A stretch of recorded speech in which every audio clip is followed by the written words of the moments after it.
All right, so I wanted to go over my trades for the week ending January 22nd. All right, so let me zoom in. So for the week ending January 22nd, total profit for this week was $525 net US. This is after commissions, and actually let's just go see before commissions just for fun. So some of the columns are hidden, so I'm going to unhide. So total P&L for this week, let me scroll down. It's the last part here. Yeah, okay. So gross profit is $589. So that's not bad actually. Commissions weren't that much compared to the gross profits. I mean, total commissions of $63 versus $589 gross, left with $525 net for the week. So that's not bad. All right, so let me go over each trade. And I always want to talk about the capital required for each trade. I usually start off by mentioning the capital required to place each trade, but then I forget as I go on. So I'm just going to hide the columns again. I don't need to see all these details. I'm just gonna hide it, and I'm left with close date, days held, and the final profit, the total P&L or net P&L. So I'm going to zoom back in. All right, so the first trade here, this was Netflix. So I opened Netflix January 4th, knowing that I picked the January 22nd expiry. I knew that earnings was before January 22nd, so I knew it was going to be sort of an earnings trade. But I opened it on a day where Netflix dropped. So I thought it was a good entry, but it wasn't, because Netflix dropped even more after that. But regardless, I kept the put spread on, and I collected $1 for that put spread, expiring January 22nd. Let's go look at the chart. January 4th, what happened to Netflix that made me enter the trade? So if I look at the chart, January 4th, let's put a month. So January 4th, you can see is right here. So before January 4th, it was December 31st. That was the last open day on the market. So December 31st, Netflix was at $540. January 4th, it went to $523. So I thought it was a good entry. So I entered there at $470 for the January 22nd expiry. And as you can see, Netflix dropped even more after that. It dropped to $506. It dropped to $500, and even January 12th, it dropped to $488. Look how close it came to my $470 strike before earnings. But remember, earnings was right here actually. So January 9th, it was after hours January 9th. So you could see that January 20th at the open, the stock jumped to $570. So luckily, the stock went up after earnings. So going into earnings, the stock closed at around $502. And right after earnings, it went up like crazy. So that helped my trade, of course, because my short strike was $470, and it ended up closing at $565. So 95 points above my short strike. So this time, I guess it's been a while, but I let this trade go to expiry. I didn't buy it back to close the trade. I let it expire worthless. So that's why I put a 0 here. So I get to save on commission. So I didn't have to buy it back. I didn't pay commissions to close it. I collected $1. So I basically only had commissions to open the trade. So that's why my net profit at the end was $93.55 on this trade. So pretty good, pretty happy with this trade. And next, Naked put on Twitter at a 40 strike. So January 11th. So let's go to the chart here. Twitter, January 11th. So January 11th. So see, this is the day where Twitter dropped. I think it dropped 5% pre-market. That's what made me enter the trade. So you see, look at my entry. So January 8th, Twitter's at 51. January 11th, Twitter is at 47.55. So I entered a short put at 40, I believe. Was it 40? Yeah, 40 strike, expiring February 19th. So it still had a long way to go. And then Twitter went up a little bit, back down, then up, and then even much lower, went all the way down to 45. But my short strike the value of my put option didn't change much. I sold it for $1.50. Now, same day, I could have gotten probably like $1.90. I could have gotten a better price for it. But the days after, even with Twitter dropping, it didn't fluctuate much. it was always the value of the put option was always trading around $1.50. And then this Friday, I believe I closed it, January. Yeah, I closed it January 22nd. I closed it for 88 cents. So it's not even 50%. So it wasn't a good closing price either. I should have held it longer to get a better closing price. But I didn't feel like holding it longer. I wasn't proud of my entry anyways. Just wanted to get rid of it. And I also wanted to have enough profits for the week. Because compared to last week where I had 1,600 net profit, I didn't want to have 300 or 400 this week, so I decided to close any trade that was somewhat profitable, just so I can get to 500. So this week I was able to get to 525. See, once again, I forgot the capital required to mention the capital required per trade. So let's go back to Netflix. So because it's a put spread, the capital required doesn't change. It's basically the difference between the strikes, so 470 minus 465, minus the credit I collect. So the difference is $5, so $500 minus $100 collected. So the capital required to place this put spread on Netflix is $400, and it comes out of your maintenance excess, and you can only place it in a margin account with level 3 options. Twitter here is a naked put. You need level 4 options. You can only do it in a margin account. This one the capital required for this one is about 30% of the strike price. So it's not the exact number, but giving you a rough idea, it's 30% of 40 times 100. So it's about $1,200 of capital required to place the trade. Now, because it's a naked put, the capital required will change on you as the strike price, as the stock changes. As the stock fluctuates, the capital required will change on you even when you're in the position already. So obviously as the stock drops, the buying power goes up. So I've got another spreadsheet here for buying power here. So I'll show you how to calculate it. I have a video explaining how to calculate the buying power required. So basically Twitter is a 30% margin requirement stock. So let's say the market price was 47. Remember that day the stock dropped to 47 and I went with the 40 strike. So, and I had one contract. So the capital required for this trade is 710. But as the stock drops on me, my capital required will go up. See, 850 now. And if it drops to 40, if the stock drops to my strike price, my capital required is 1200. If it drops even lower, if it drops below my strike price, my capital required is 1550. So yeah, so capital required for this trade was around 700. Now, Snap was another naked put. I also did this when the stock dropped. So let's look at Snap January 14. So let's look at the chart here for Snap January 14. Let's see what happened.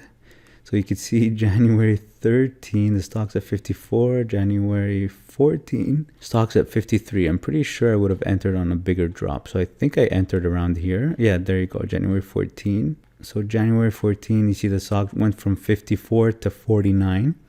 So when that happened, as you can see, I pretty much caught the bottom here. So I got lucky. So when that happened, I sold the 45 strike, collected $2.75, and I went to the February 19 expiry. Now, what's the capital required on this trade? Let me go to my spreadsheet. But if I don't want to use a spreadsheet, I usually just take 30% of my strike price, basically, just to play it safe. But the stock was trading at, I said 49, and I sold the 45, and it's a 30% margin requirement stock. So the capital required for this trade when I opened it was $1,000. And then I was able to close it January 21st, so held for 7 days. Now let's go look at the chart, what happened at January 21st. So the stock went back up to 54. So it was trading at the same price the day before I opened the trade, and time went by. I was able to close the trade for $1.44, so that gives me $119 net profit. All right, next trade, Fubo. Remember last week I had a good week with Fubo. I had $495 on Fubo and $295, so almost $800 on Fubo last week. So yeah, I do feel like I should always play Fubo, but yeah, anyway, so this week, so January 14, Fubo, I sold the 25 put, collecting $2.25. So let's go to the Fubo chart just to see why I entered the trade. Usually I like to enter puts when on red days when the stock drops. So January 13, stocks trading at 35. Then 14, it dropped a little bit. Okay, not that much, but it dropped a little bit.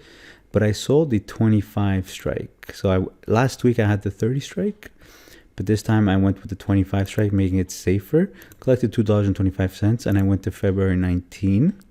And then I closed it January 21st. So if I go back to the chart, January 21st, you see Fubo went up, went to 34, even 35. So I was able to close the trade for $1.29, and that gave me a net profit of $84. Held the trade for 7 days. So what's the capital required on Fubo? So it's a 30% margin required stock, so 30% as well. The stock was trading at around 33, and I sold the 25 strike. So the capital required was only $190. So the capital required for Fubo was actually less than a put spread, and I was able to collect even more than my put spread. I was able to collect $2.25. So sometimes naked puts on low price stocks are very beneficial in terms of capital efficiency. All right, next. All right, so this was last Friday. I remember this trade, and this was like 10 minutes at the end of before the close. January 15, AMD covered call. So AMD dropped hard January 15. If we look at the chart here, especially end of day. So AMD, January 15. So where's January 15 here? So you can see January 14 it's trading at 91. And then end of day, it dropped to 88. I think it even dropped to 87, but it went from 91 to 88. So what I did is I simulated a naked put, but in my TFSA. So I did an in-the-money covered call for February 19. I went with the 80 strike. So the stock is trading at 88. I sold the in-the-money covered call at 80 strike. I had to pay $77.70 for the 80 strike. So that means my max selling price on February 19, if the stock is above 80, is $80. But I only paid 77.7. So that means my profit is 80 minus 77.7. So my max profit on this trade is $2.30. But I was able to close it this week, January 22nd, when Intel dropped after earnings. AMD went up after Intel's earnings. I was able to close it for $79. So I got in for 77.7. I got out for 79. Instead of 80, 80 would happen only on February 19, or if the stock really goes up. Sometimes you can get something close to your initial strike even before expiry. But regardless, I wanted to close it. Got a $118 net profit out of this trade as well. So I'm happy with this one. So let's just look at the chart just to see what happened with AMD. Yeah, you see it went from 91 to 94.76. So I closed it at this point here. So instead of waiting all the way to February 19 for max profit, in 7 days I got a little bit more than 50% profit. Actually, this is probably like 60% profit. And then the last trade of the week was a naked put on Root. So open January 20th, closed January 22nd. So let's look at the chart here for Root. So I said January 20th. I opened it January 20th. So let's look at January 20th. So you see it dropped a little bit from the previous day. Not a lot, but it dropped. I made from 19 to 17. So what I did is I sold. Oh, sorry, I forgot to mention the capital required for this covered call on AMD. So because it's a covered call, I have to put up the capital for the shares. So basically the capital required is this times 100. So it's 7,700. So this the capital required for this trade is basically $7,770, and because it was in my TFSA, so it's all cash. If it was in a margin account, I would only have to put up 30% of that amount, and the rest would be borrowed if I wanted to, but then I'd be paying interest if it's borrowed. But yeah, so because it was in my TFSA, capital required for this one was $7,700. For Root, the capital required was, here, let's calculate. I think Root is 30% as well. Stock was at around 18. I sold the 17.5 strike. So the capital required for this trade was $490. So yeah, I sold it for $1.90, February 19 expiry. So my max profit is $1.90. But this then 2 days later, it went up a little bit. And because I wanted to close the week with a decent amount, I closed it for $1.20. So it's not 50%. 50% would be closing it for 95 cents. But I closed it for $1.20, which gave me a net profit of 58, which is actually more than what I normally make on my put spreads. So some of my put spreads, as you can see above here, is like $40 or $34. So not disappointed with $58 in a 2-day trade.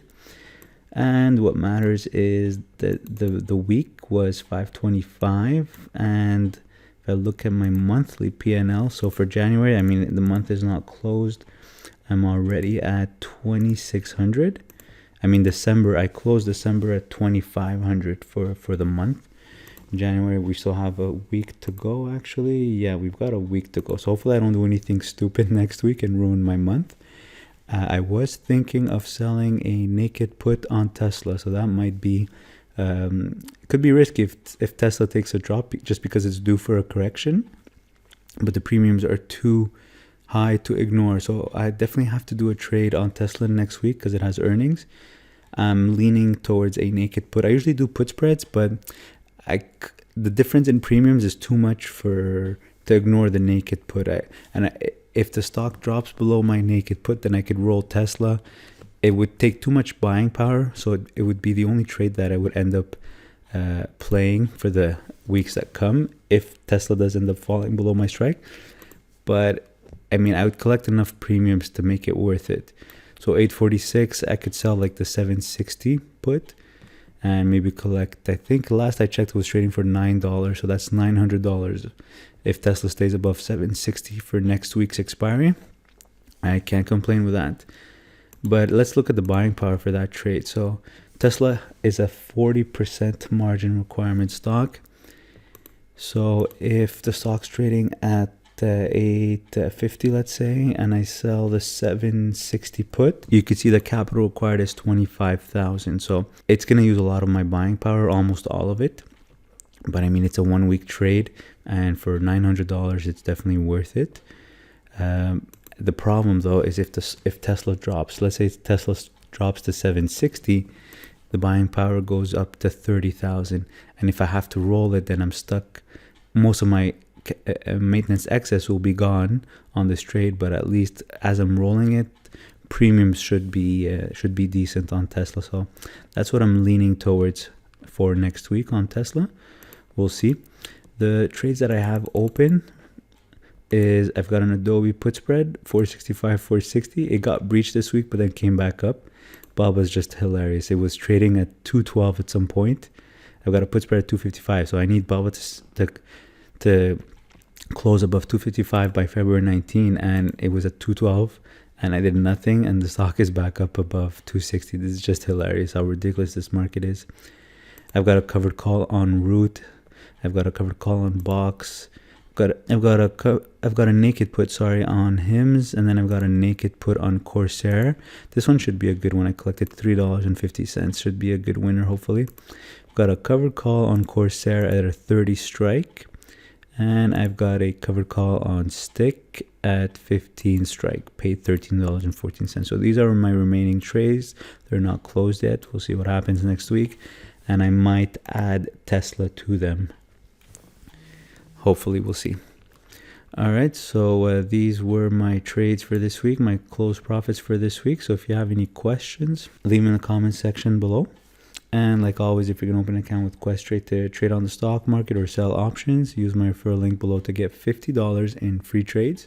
If you enjoyed this video, click the like button, share it with a friend, and subscribe to the channel. Thanks for watching.